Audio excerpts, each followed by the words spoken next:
Hey everyone and welcome. So Warner Music Group just dropped some really impressive quarterly earnings, but honestly, the numbers are only part of the story.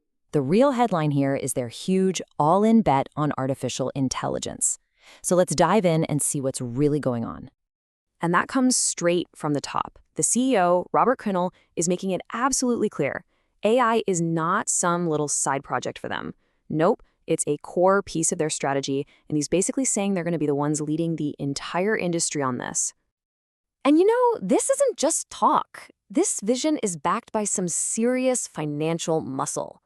That 22%, that's their growth in adjusted profitability just this quarter. It shows they've got the cash and the stability to actually make these huge AI ambitions a reality. So before we get too deep into the whole AI thing, you got to understand the foundation it's all built on. And that foundation, well, it's a massively successful first quarter for fiscal 2026. And look, they're winning across the board. Revenue's up a really solid 7%. Profitability, that's the adjusted OIBDA, is up a whopping 22%.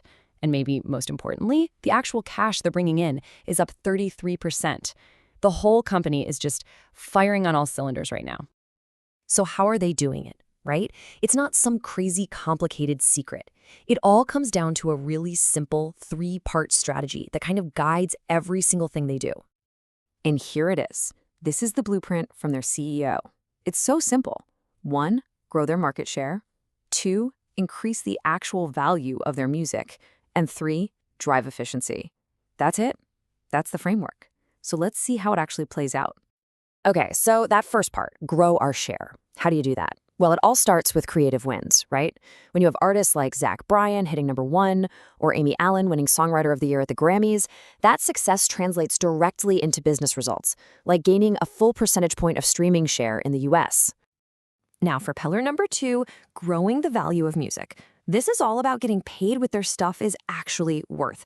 And the perfect example is the new deal they just cut with TikTok. They went back to the table and renegotiated for better terms, making sure the huge role music plays on that platform is actually compensated properly.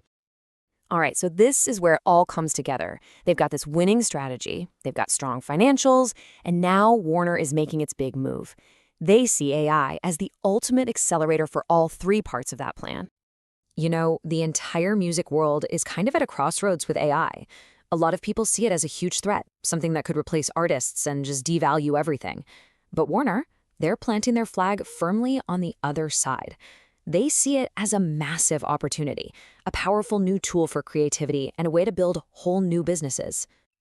And this quote from the CEO just says it all. It explains why they're jumping in so eagerly. He's looking back at the industry's past mistakes, like how they fought tooth and nail against things like Napster. They've learned their lesson. Fighting change doesn't work. You have to embrace it. And believe me, this is not just talk. They're out there signing deals, partnering up with some of the most innovative AI music companies on the planet, like Suno and Udio. This shows that they're actively trying to shape the future of AI in music, not just sitting back and waiting to see what happens. So, what does this actually look like as a business? Well, a huge piece of the puzzle is this idea of superfan tiers. Imagine this. You pay for a premium subscription that gives you AI tools to, say, remix a song using your favorite artist's actual voice, or create a totally new track in their style. Suddenly, creation becomes the ultimate way to be a fan, and that opens up a whole new way to make money. But, and this is a big but, they know they have to do this responsibly. So they've laid out 3 non-negotiables for any AI deal they sign. First, any partner has to use licensed music, no scraping. Second, the deals have to be financially fair. And third, and this is crucial, artists have to have the choice to opt in. They get control over their own work and their own voice. Okay, so how does all this forward-looking strategy connect back to their performance today? I mean, a bold plan is great, but is it working? Well, Warner says just look at the financial results. The proof is right there.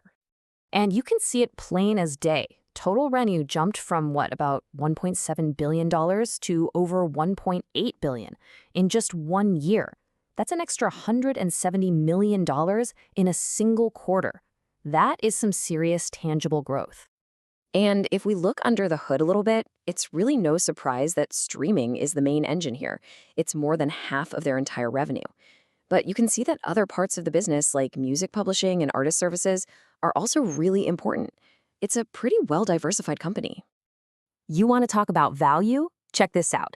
This shows the incredible lasting power of their older music catalog. Just one song placement in a monster hit show like Stranger Things can make the streams for a classic song like Prince's Purple Rain absolutely explode by 600%. It just proves that these old hits are a massive and renewable asset. So let's put it all together. What you have is Warner Music using its very successful core business to fund this aggressive, forward-looking bet on AI. So the big question is, what does this all mean for the future of music? Well, this isn't some far-off dream for them. It's a real multi-year plan. They expect to start seeing the benefits from their AI partnerships this year. By fiscal 2027, they think it'll be a major driver of their growth. And in the future, those AI-powered superfan tiers could become a normal part of how we all experience music. And this really leaves us with a fascinating and kind of huge question to think about. When AI tools can help anyone create music, the line between just listening and actually creating starts to get really blurry. Warner is betting that the future of being a fan is interactive, it's creative, and it's collaborative. And honestly, that might just change everything.